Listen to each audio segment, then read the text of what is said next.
o de Galicia. Dijo que las obras de emergencia son de 25.000 euros ahora y que al año que viene se va a hacer una inversión ya más importante, ¿no? En varios años de millones de euros. Va a ser la gran transformación del estadio de atletismo de Balaidos. ¿Y sabe más o menos cuánto se puede invertir en total en estos? Le damos el dato por escrito.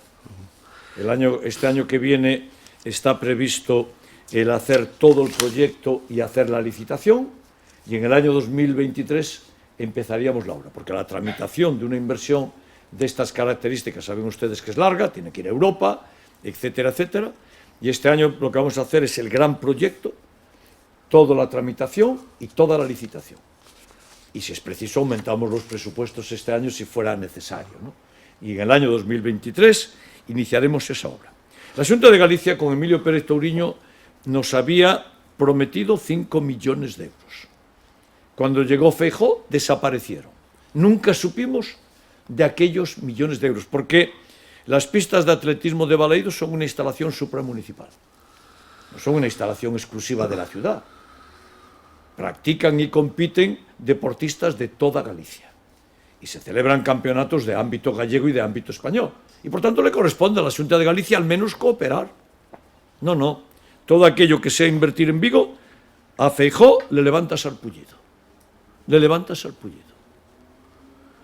Las obras de urgencia entiendo que son goteras y cosas así, ¿no? Bueno, lo acabo de decir, es el suelo, es aumentar la ventilación, es mejorar, allí se forma una cierta condensación, es mejorar eso y eliminar toda la condensación y, por tanto, plantearlos en un estado digno. Gracias. ¿Más preguntas? Buenos días, señor Caballero. Soy Mauro, de Nuestra Televisión. Quería preguntarle, hoy los trabajadores de Biclasa se acercaron al acto, que es donde estaba usted, para pedirle que mediara y si los iba a recibir. No sé si usted tiene pensado recibir a los trabajadores de Biclasa. Ya le contesté ayer. ¿Más preguntas? ¿Más preguntas? Sí, alcalde, yo le Sí. quería preguntar en relación a... Soy Ángel Vila, de Metropolitano. Sí.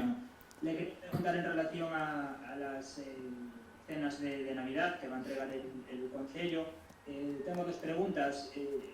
Si va a haber algún tipo de nivel de renta, ¿se va a entregar en función del nivel de renta o cualquier persona mayor de 80 años? ¿O si va a haber también para solo mayores o más jóvenes? Tienen que ser usuarios de esos 3 programas que cité. Xantar na casa, dependencia y teleasistencia.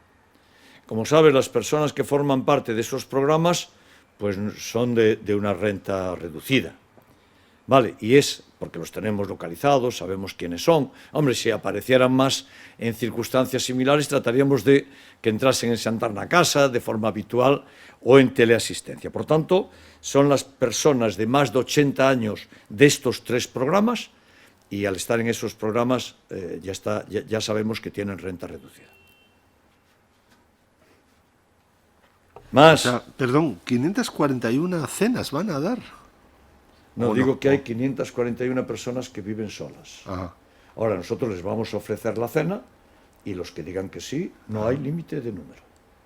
Todas aquellas personas que estando en estos programas y viviendo solas acepten la cena de Navidad, la tendrán. De hecho, le hacemos el cumpleaños a todos los demás, a todos y todas los demás de 85 años. Cada año le celebramos el cumpleaños. Le ofrecemos una gama de menús y ellos eligen. Y se le lleva a su casa y por tanto pueden celebrar su cumpleaños. Bueno, pues ahora lo extendemos también a cenas de Navidad.